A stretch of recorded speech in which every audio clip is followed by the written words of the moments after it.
how are you taking your understanding and ability to work with that, with the instructors, and translate it to folks like us in our industry? Well, I think that's a great question, Scott. And my colleague brought up a great point about our media teams have to make it their business to understand all the latest tools, right? And in our view, the traditional model of media planning and buying is going away. Technology has kind of eliminated that. It's created transparency, much like the car industry a few years ago, where you could buy cars online, and now dealers, it's very transparent when you walk into a dealership how you're going to buy a car. Much of that is happening in media. And it's our job to stay in front of that and meet with as many potential partners as possible to be on top of that, to make good recommendations for our clients, because many of our clients have very limited budgets, so we have to be laser smart. The other side of technology that goes back to the big data that I think matters is getting really smart on the front end.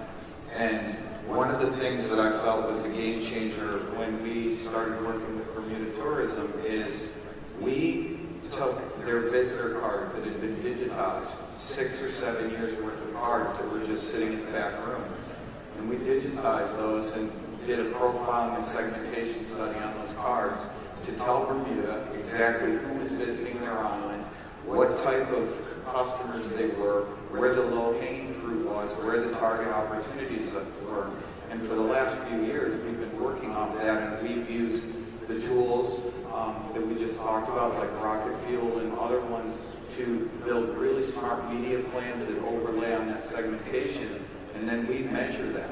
And then we try to get better every time we do a buy. And sometimes it works, and sometimes we get really good data that says we need to optimize here or there. So I'd say technology and the way media is being planned and bought is changing. And then the last thing, before I let the other colleagues speak, is it changes creative. Now you're able to take your creative messaging based on those profiles and segments and the media tools and target creative as close to one-to-one as you possibly can. So instead of doing a campaign that says everything to everybody, it's targeted to personas, interests, psychographic data. And that's where we're, as an agency, really pushing. And when we hire creative staff, they need to buy into that model before they take a job with us. They have to rely on data and not just be artists for artists' sake.